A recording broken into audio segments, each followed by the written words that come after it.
Bon, salut à tous. Et ben voilà. Aujourd'hui, c'est peinture. Et il caille. Et du coup, il est 11 h. Je voulais commencer tôt ce matin. Mais c'est pas possible. C'était pas possible parce qu'il fait trop froid. Ce matin, il faisait 5 degrés. Et oui. Alors,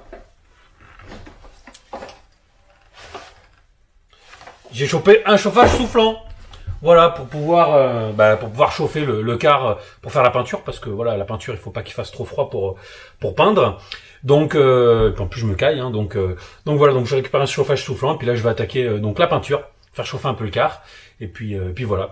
Et pour ceux qui m'ont demandé, il y en a plusieurs qui m'ont demandé qu'est-ce que j'allais mettre comme système de chauffage.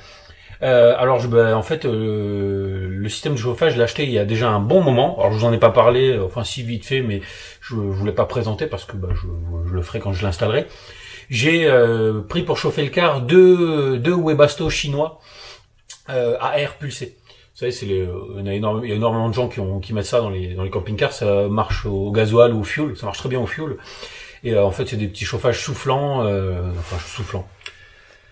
En fait, c'est un Webasto 1, c'est une chaudière, mais à air pulsé, quoi, tout simplement, voilà. Et donc, j'ai pris deux Webasto chinois de 8 kW chacun, donc 2 fois 8000 watts.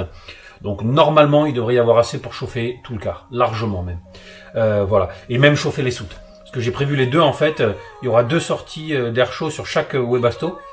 Et donc 4 sorties au total d'air chaud. Et il y en aura 3 qui seront dans le car, une à l'avant, une au milieu, une à l'arrière.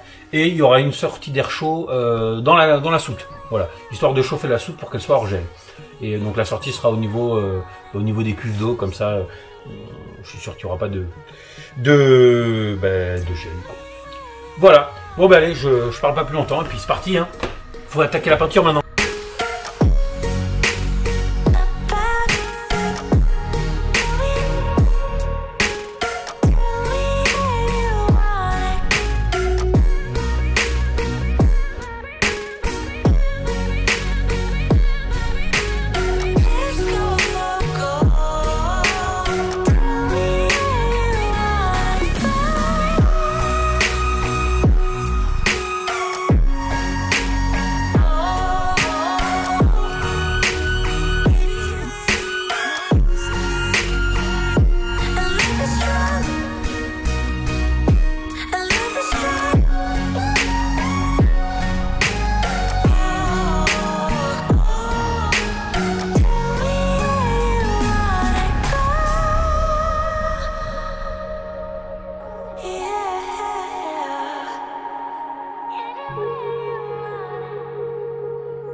Bon alors, donc ça y est, la peinture est finie, donc tout est prêt, donc il me reste à poser le baguette, mais ça je le ferai plus tard en fait. Donc là ce que je vais faire, c'est parce que j'en ai ras le bol d'avoir les 2 spots à LED qu'il y a là-bas qui m'éclairent fortement la tronche. Donc du coup j'ai décidé de faire tous les branchements électriques là, pour pouvoir avoir la lumière dans le car et les prises fonctionnelles. Donc comme je vous avais expliqué dans une précédente vidéo là sur l'électricité, j'avais acheté ça. Donc ça c'est quoi? C'est un kit en fait avec des petits embouts. Alors j'essaie de parler fort parce que j'ai mis le chauffage soufflant parce qu'il fait super froid. Donc j'espère qu'on va bien m'entendre. Donc j'ai acheté, donc vous voyez, c'est des espèces de petites cosses comme ça en fait, qui viennent se sertir, si vous voulez, sur je sais pas si on va voir, hop là. Voilà, ces petites cosses là, elles viennent se sertir sur le bout des câbles souples. Parce que dans un car, donc, il faut mettre que du câble souple. Hein. Donc il faut venir sertir ces petits embouts pour pouvoir... Hop, donc avec une pince hein, comme ça, on vient sertir. Je vais y arriver, là. Et c'est une pince, tac. On met la cosse au milieu, et puis ça sertit. Bref. Hop. Alors, donc ce que j'ai fait, c'est que avant de faire ça directement sur les prises et sur mes câbles dans le car, j'ai dit je vais tester. Donc j'ai pris un petit bout de câble et je me suis dit tiens, je vais sertir là une petite cosse. Ouais, on voit pas bien, mais c'est pas grave. Et j'ai pris un interrupteur simple, une prise simple et des prises doubles pour tester, pour voir si ça fonctionnait bien. Et là, sur l'interrupteur, je vais prendre, tadam,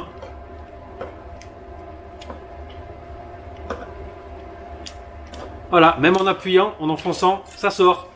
Ah!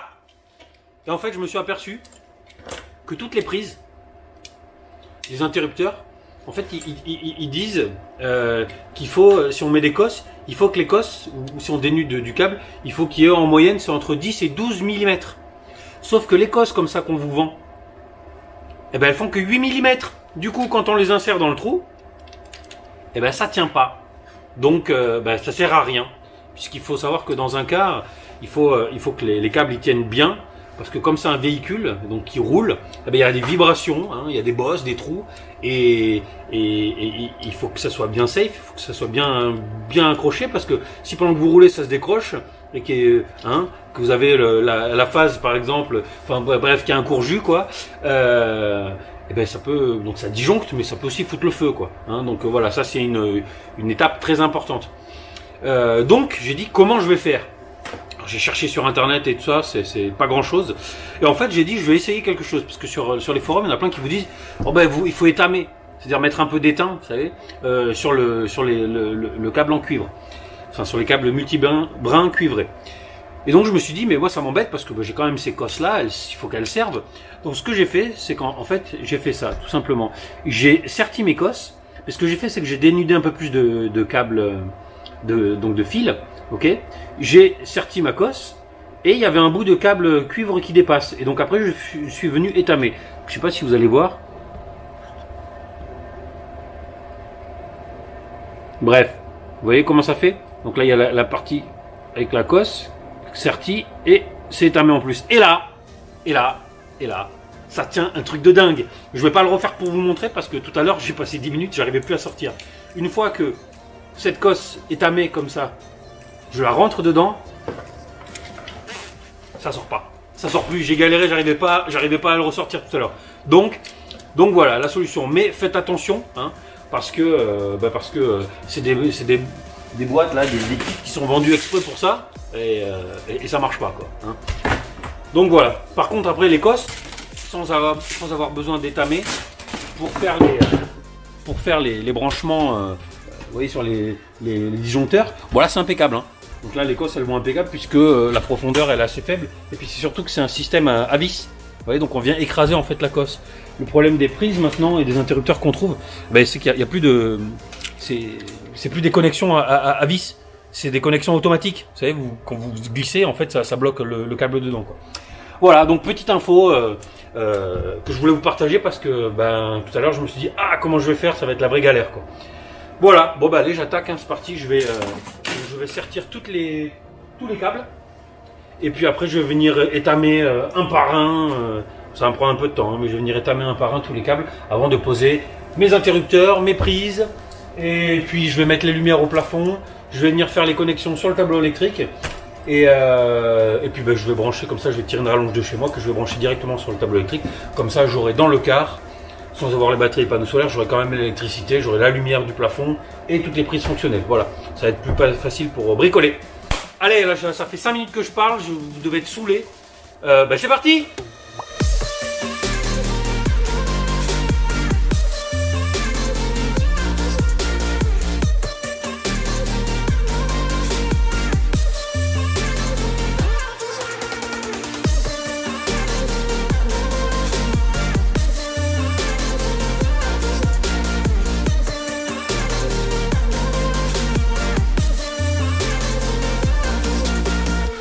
Bon, pour ceux qui n'ont jamais étamé un fil, comme moi, donc j'ai jamais fait, enfin je l'ai fait tout à l'heure pour la première fois, quand j'ai fait le test sur la prise, donc écoutez, je vais vous montrer comment je fais.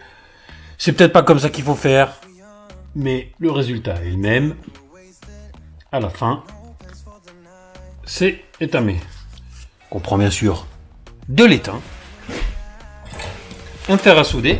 Alors pour vérifier que ce soit chaud, non je déconne, je peux pas toucher.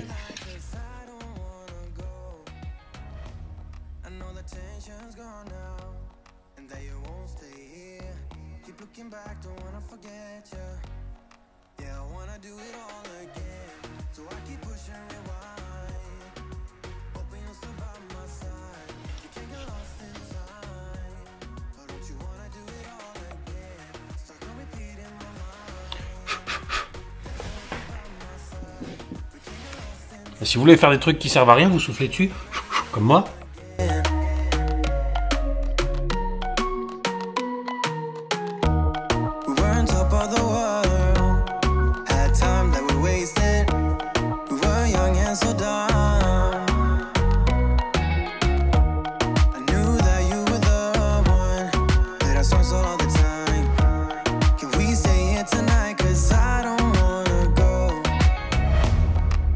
Tension's gone now, and that you won't come back.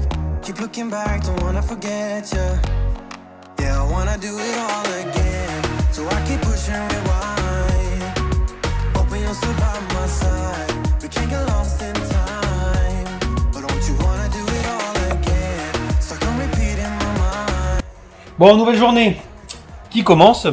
Donc hier j'ai fini de faire tous les branchements, donc des interrupteurs, des prises, etc. Et là je suis en train de commencer à raccorder le tableau électrique, voilà.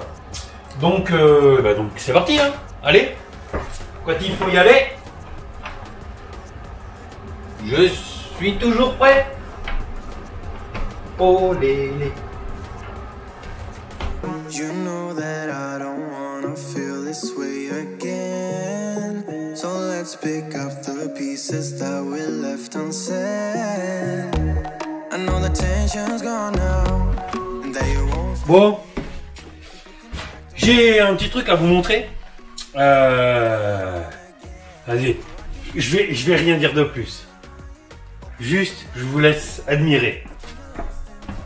Ah non, pas moi, c'est...